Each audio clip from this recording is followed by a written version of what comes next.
आप सभी को IBC 24 संगम के ऊपर इस वक्त उपस्थित है। राजिम कुंभ कल्प बड़ा ही सुंदर अलौकिक वातावरण, जहां आरती में, गंगा आरती में त्रिवेणी के ऊपर शामिल होने पहुंची एक बड़ी विशिष्ट हस्ती सबके आकर्षण का केंद्र बनी। प्रदेश में 2023 में चुनाव के बाद विष्णुदेव साई जी ने प्रदेश की कमान अपने हाथों में ली और उनके घर परिवार और उनको देख करके, उसके सुंदर वातावरण को देख करके एक जो अंदाज़ा लगता है कि जो घर की गृहिणी होंगी, जो घर को संभालती हैं, घर की होम मिनिस्ट्री जिनके पास में है, आज पत्नी उनकी विष्णुदेव साई जी की कौशल्या देव साई जी हमारे साथ में मौजूद हैं। उनको अभी हम देख रहे थे, बड़े ही धर्मपरायणता के साथ में उन्होंने गंगा आरती में हिस्सा लिया है। मैं उनका IBC 24 के इस मंच पर, संगम पर स्वागत करता हूं। कौशल्या जी, सब लोगों ने महाकुंभ में आस्था की त्रिवेणी में डुबकी लगाकर अपने आप को धन्य किया है। ये सुंदर दृश्य हमने भी देखा और तमाम दर्शकों को दिखाया। जो अनुभव हो रहा है, जिस तरीके के वातावरण का निर्माण किया है देश की और प्रदेश की सरकारों ने, वो अपने आप में शब्दों में बयां कर पाना मुश्किल है। इस पूरे वातावरण को आप कैसे देखती हैं? हाँ, आपने सही कहा कि हम महाकुंभ प्रयागराज थोड़ा सा पास कर लीजिए माइक। अपने आप में दिव्यता लिए हुए बहुत सारी अनुभूतियों को हमने जिया और बहुत अच्छा लगा कि शायद सरकार ने ऐसा सोचा। और सिर्फ अकेले ही नहीं या परिवार के साथ नहीं, उन्होंने छत्तीसगढ़ के अंदर जो हमारे मंत्रिमंडल है, शायद सरकार का मंत्रिमंडल है, उन्हें परिवार सहित आह्वान किया, बुलाया और सबके लिए व्यवस्था करके सुंदर हम प्रयाग तक पहुँचे। और वहाँ जो पवेलियन बना छत्तीसगढ़ का, उसी हम व्हाट्सएप के माध्यम से, टीवी के माध्यम से, आप समस्त मीडिया के माध्यम से देख रहे हैं, सुन रहे हैं, बहुत सुंदर है। तो इस तरीके से वहाँ जब पहुँचे और जो गंगा यमुना का मिलन है, उस जल को हमने टीवी पे और मोबाइल पे ही देखा था, उसको हमने प्रत्यक्ष देखा। ये हमारे लिए बहुत बड़ी उपलब्धि, हमारा सौभाग्य है कि हम सब ने मिलकर उस जल को देखा कि साथ साथ चलते हैं दिन और रात की तरह, पर मिलते नहीं हैं।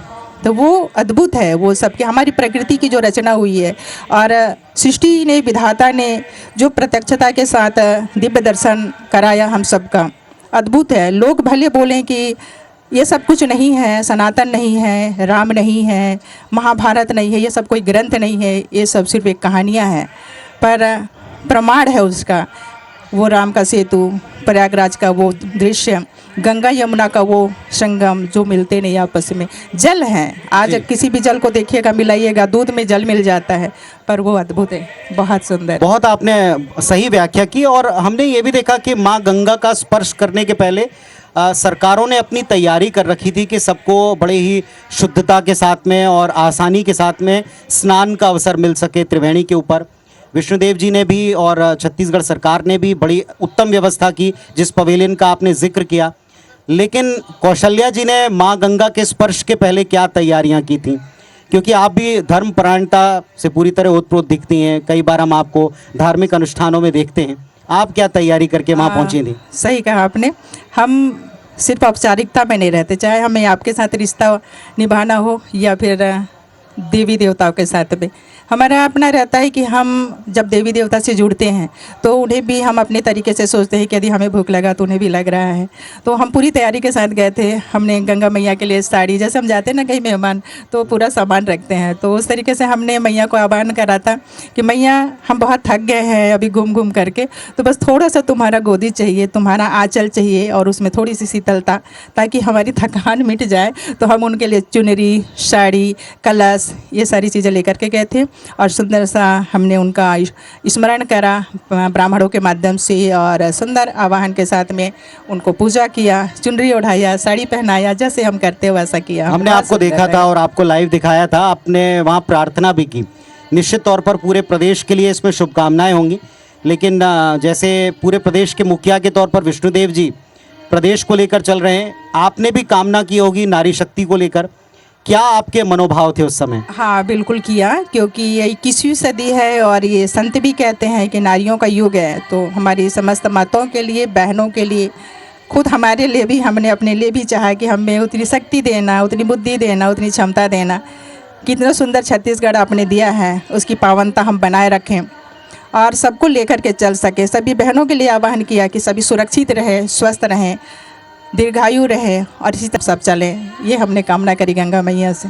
महाकुंभ में एक संदेश और मिलता है कौशल्या जी, वो है प्रकृति के तत्वों के संरक्षण का। उनके पूजन के द्वारा हमने नई पीढ़ी को सिखाया है कि आप जल को बचाने के लिए, उसकी शुद्धता के लिए संकल्प लें। और ये मैं आपको पहले भी कार्य करते देखता हूँ। 2014 के बाद वातावरण बदल गया है। अब सरकार में भी आप हैं और देश में भी आप शासन में हैं, तो प्रकृति की तरफ लोग लौटें, सनातन की तरफ लोग लौटें, संस्कृति की तरफ लोग लौटें। ये वातावरण बनाने में हमें और क्या करना चाहिए? हाँ, जैसे हम हमेशा कहते हैं कि और प्रकृति के पास वही है जो उन्होंने हमें दिया, और आज प्रकृति वही लौटा रही है। अभी आप देख रहे हैं कि हमें सड़क चौड़ी करना चाहिए। हम बहुत चौड़ा सड़क बना रहे हैं। इसमें हमारे बाप दादाओं के समय से जो वृक्ष खड़े थे सड़क किनारे, कितनी आसानी से काट दिए गए। किसी को दुख हुआ नहीं हुआ, पर हाँ मुझे हुआ, कौशल्या साहब को हुआ कि आज हर सड़क खाली है, वीरान है, बहुत तेज़ धूप है। आप अगर थोड़ा सा विराम के लिए या पायलट को थोड़ा सा रुक जाओ, गाड़ी खड़ी करो, बोल तो देते हैं, लेकिन सड़क के किनारे कोई छाया नहीं है। तो हमने प्रकृति की क्षति करी, जिसका भुगत रहे हम लोग को, उसका वजह भुगत। आज जल स्तर सामान्यतः आप देखिएगा, हम कहीं भी जा रहे हैं, सबसे बड़ी समस्या जल की है। जल स्तर बहुत नीचे जा रहा है। तो दीदी जी बैठी हुई है और दीदी जी के माध्यम से जल प्रहरी, नदी प्रहरी के नाम से हम जल की रक्षा के लिए सोच रहे हैं कि हम उसे बचा पाएँ। नहीं तो जैसे कहते हैं, आपने देखा हम नदी और कुआं, तालाब, इन सब से पानी का उपयोग करते थे। उसके बाद में नल तक पानी आया। नल के बाद से आज आप देख रहे हैं आजू बाजू हमारे बोतल रखा है। हम बोतल के माध्यम से, हमारे जसपुर में ये कहा जाता था कि हम बोतल का पानी नहीं पिएंगे, हमारे पास इतना नदी है, कुआं है, बावड़ी है, हम उसका पानी पिएंगे। लेकिन आज ये स्थिति आ गई है कि मजबूर हैं हम भी बोतल का पानी पीने के लिए। आज हम बोतल का पानी पी रहे हैं, कल बच्चों के लिए क्या छोड़ के जाएंगे? उनके लिए कुछ भी नहीं है। तो हम बार बार आह्वान करते हैं कि जो हम दूर देखने जाते हैं, झरने देखने जाते हैं, उसे बचा कर रखें, नहीं तो कल बच्चों के लिए क्या छोड़ के जाएंगे। बहुत बड़ी बात आपने कितनी सहजता और आसानी से कह दी। और आप जिन दीदी जी का जिक्र कर रही हैं, साध्वी प्रज्ञा भारती जी हमारे बीच में हैं, मैं उन्हें प्रणाम करता हूं, नमस्कार करता हूं। इस मंच पर माइक आपके पास में है, ये संगम का मंच है IBC 24 का।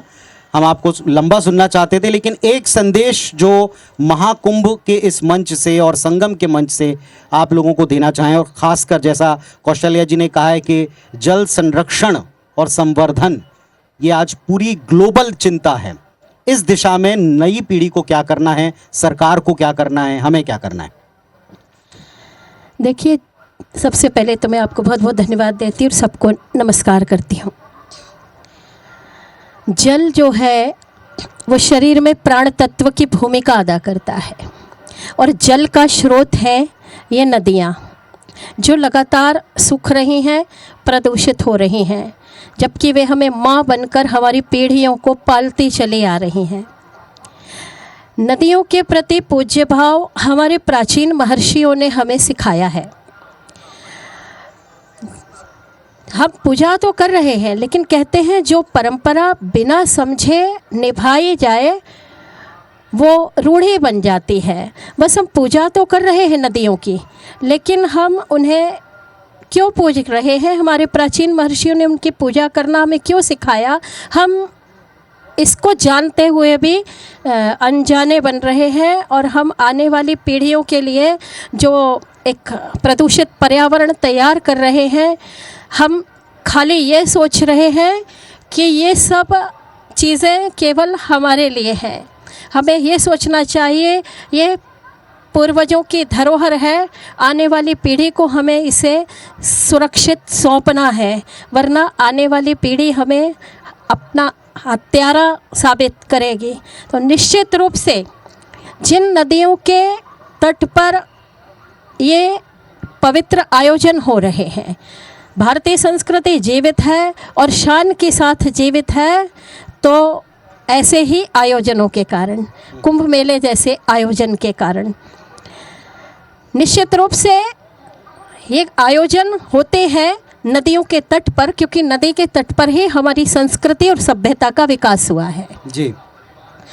नदियों के तट पर सभ्यता का विकास हुआ है, संस्कृति का विकास हुआ है। तो ज़रा कल्पना कीजिए कि ये नदियाँ नहीं रहेंगी ये गंगा जिसके तट पर हमारे ऋषि मुनियों ने वेदों से साक्षात्कार किया है, जिस गंगा के तट पर इतना बड़ा सनातन संस्कृति का भव्य आयोजन पूरा विश्व जिसे आश्चर्यचकित होकर के देख रहा है, वो आयोजित हो रहा है। अभी मैंने भी गंगा में स्नान किया, गंगा का दर्शन किया, लेकिन मैं अपने नज़रिए से गंगा को देख रही थी कि आने वाला जो 144 वर्षों के बाद का जो अमृत कुंभ होगा, हम नहीं रहेंगे, आप नहीं रहेंगे, ये जितने लोग आज इस कुंभ में हैं ये भी नहीं रहेंगे।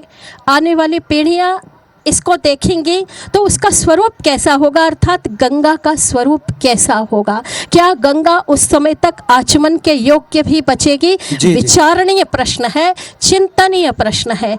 तो हमें आने वाली पीढ़ी को ऐसे आयोजनों के माध्यम से जागृत करना है और स्वयं एकदम जितने हम असावधान हैं जल संरक्षण के प्रति, क्योंकि बहुत गोष्ठियां होती हैं, अच्छे अच्छे आयोजन होते हैं, लेकिन ये आयोजन अच्छे हैं और ये जो आयोजन करते हैं अच्छे लोग हैं, लेकिन ऐसे अच्छे लोगों के दम पर नदियों का भला होने वाला नहीं है। आपने बहुत बड़ी बात यहाँ इस मंच पर कही है कि आयोजनों तक सीमित इसे ना रखें और समय किसी की प्रतीक्षा नहीं करता, इससे पहले कि समय निकल जाए।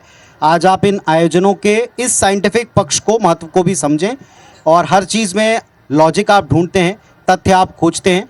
तो तथ्य सबको पता है, जल ही जीवन है, लेकिन जल संरक्षण से भी जुड़े हैं हमारे सारे पर्व और इस तरह के आयोजन, इसको समझें।